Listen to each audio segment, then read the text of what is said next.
Hindi natin alam kung yun po talaga ay yung biyahe nila doon dahil nga po sa talagang official, dahil sa mga OFW o dahil nga sa may nagsisirculate po na rumors about this arrest warrant. Ayun mga pre. Tama naman, no?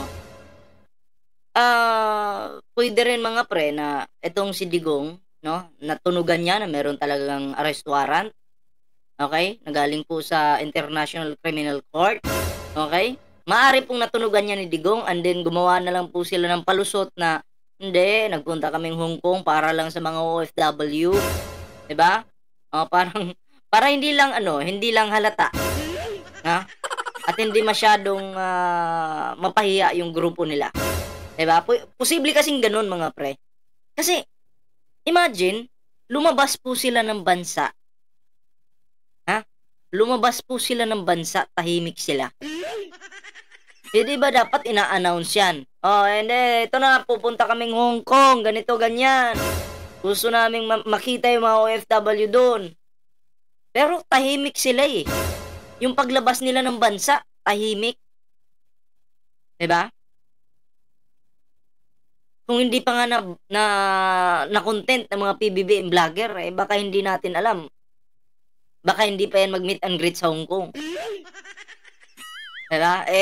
Sumabog. Sumabog yung balita. Gumawa na lang siguro ng paraan. Nandito kami sa Hong Kong para ganito, ganyan. Para makita yung mga OFW. Diba? Anyway, mga pre, ito yung bibigyan natin ng reaction ngayon. Pero syempre, no, bago po tayo bigay ng reaction dito, ayan na, meron po tayong dito. Meron po tayong Facebook page, Ballpoint Man 2.0. And syempre, meron din po tayong Team Birador na Facebook page. At meron din po tayong TikTok na Ballpoint Man 2.0. Okay.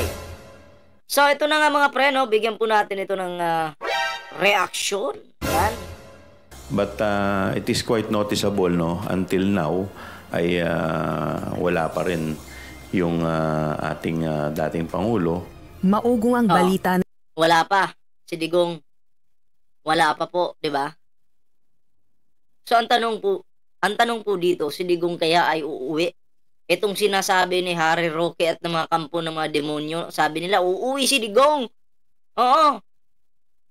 Uuwi daw po si Digong. Totoo kaya ito? O hindi? Malalaman natin. Di ba? Kasi alam niyo naman yung mga DDS na yan, pabago-bago ng, di ba? Mga sinasabi. Pabago-bago po. Hindi po stable yung kanilang utak. Di ba? Posibleng mga strategy nila yon, di ba?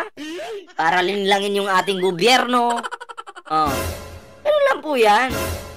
Na naglabas umano ng arrest warrant laban kay dating Pangulong Rodrigo Duterte ang International Criminal Court o ICC dahil sa posibleng crimes against humanity sa pagpapatupad nito ng anti-drug war. Nitong nakaraang linggo, umalis patungong Hong Kong si FPRRD kasama ang anak na si Vice President Sara Duterte at humarap sa Filipino community doon para sa PDP Laban Rally. PDP Laban Rally. Ako inaawa po sa mga OFW na nagpunta doon na nagamit ni Digong. Lalo na yung mga nag-iyak-iyak. Diba? Natatawa po ako at naaawa sa mga taong iniiyakan si Digong. Tandaan nyo, buhay pa yan. Huwag nyo munang iyakan. Yung mamamatay tao, yun yung iniyakan. Iniyakan ng mga tanga ng mga Pilipino. Mamamatay tao yan, ha?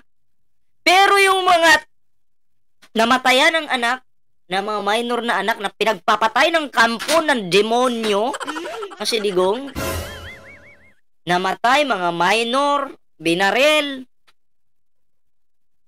Wala, ignore. Ignore ng mga tangang OFW, ng mga DDS. Oo, may tanga talagang OFW. Yun yung mga nag-iyakan doon sa Hong Kong na iniiyakan si Digong. Imagine, mamamatay tao, iniiyakan nyo. Oh, saan yung mga utak nyo? Mga tangang OFW yung DDS ang tawag dyan. Pero DDS sila. Iniiyakan yung buhay pa. Iniiyakan yung mamamatay tao. Pero yung mga pinatay na mga minor, tatawanan nila. Sasabihin nila, okay lang yan, adik yan eh. 3 years old, adik? Bobo ka ba? Mga tanga. Mismong si dating Pangulong Duterte ang naghayag ng naturang warrant sa kanyang talumpati. Bagaman walang kumpirmasyon ng sinasabing arrest warrant, ipinagtataka naman ni Manila 3rd District Representative Joel Chua ang timing ng pagbisita sa Hong Kong ng dating presidente. Sakaling meron ng order ng pag-aresto, dapat agad itong ipatupad ayon sa mambabatas. Si Congressman Chua ay isa ring miyembro ng House Prosecution Panel para sa impeachment trial ni VP Duterte. Tingin ko, hindi naman, although wala nakalagay dyan na forthwith, no? So, pero sa tingin ko, dapat ipatupad to kung talagang meron dahil ang nangunguna po dito is yung international community na international criminal court. So, tayo naman assistance lang.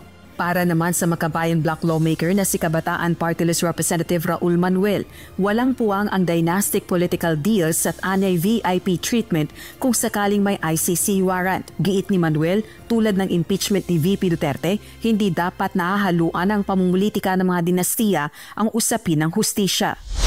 Samantala, sakali namang dawit si VP Duterte sa mga reklamo sa ICC, kaugnay ng umano'y extrajudicial killings o Nako, teka lang. Matigil lang muna tayo dyan, okay? Alam nyo ba na tinawag na nilas kanya si Sara Duterte na Queen of Tukhang? Diba? So, posible din na nakatunog itong si Sara Duterte na, uy, teka lang, may ICC, baka damay ako dito. Kasi Queen of Tukhang eh.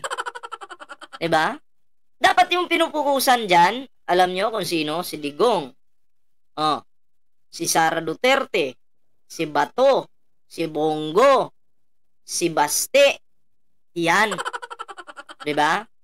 Yan yung dapat iniimbestigahan ng ICC. Yung mga taong yan. Dahil yan yung pahirap sa ating bansa at nangunguna sa mga tukhang-tukhang na yan. Dapat yung mga yan sabay-sabay labasan ng warrant. Diba? Para mawalis. Walisin agad. Di ba maganda naman daw yung kulungan ng ICC Di hayahay sila doon. Diba? Kung sakaling may ICC warrant, giit ni Manuel, tulad ng impeachment ni VP Duterte, hindi dapat nahahaluan ng pamumulitika ng mga dinastiya ang usapin ng hustisya. Samantala, sakali namang dawit si VP Duterte sa mga reklamo sa ICC, kaugnay ng umano'y extrajudicial killings o EJ case ng alkalde pa ito sa Davao City, makahadlang nga ba ito sa nakabinbin itong impeachment trial? Sagot ni Congressman Chua. Sa akin po paniniwala, tuloy-tuloy naman ang impeachment trial unless of course hingin yung kanyang presensya. So, kung kinailangan yung kanyang presensya, dun medyo siguro magkakaroon ng problema. Kasi kung wala naman po siya, kung hindi naman po siya uma-attend, po pwede po kasi nakalagay po sa rules na i-enter po na not guilty. So, pwede pong tumuloy pa rin po. Sa Article 5 ng impeachment complaint laban kay VP Duterte, nakasaad na nakagawa umano ito ng high crimes dahil sa extrajudicial killings o EJ case ng Davao Death Squad o DDS ng Davao City. Imposible na walang alam si Sara dyan sa mga patayan na yan. Anak siya ng anak siya ng mamamatay tao eh. Diba? Oh, anak ka ng mamamatay tao? Natural, alam mo yung galawan ng tatay mo. Anak ka? Imposibleng hindi mo suportahan yung tatay mo sa pagpatay-patay na yan. Huwag mo sabihin sa amin, hindi, wala akong alam dyan. Diba? Hindi ko alam kung paano didepensahan ni Sara Duterte yan. Baka gagawa na naman ang kababalaghan ito. Kababalaghan na naman. Tuloy natin.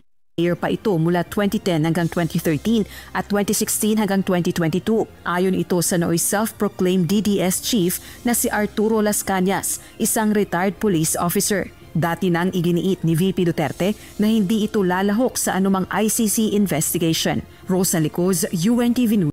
Magbatigas ka?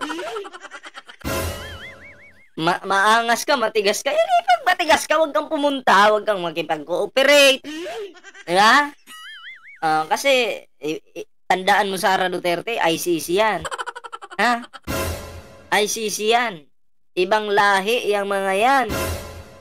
Kung ang ating batas dito, pinaglalaruan nyo sa ngayon, ibahin nyo yung ICC.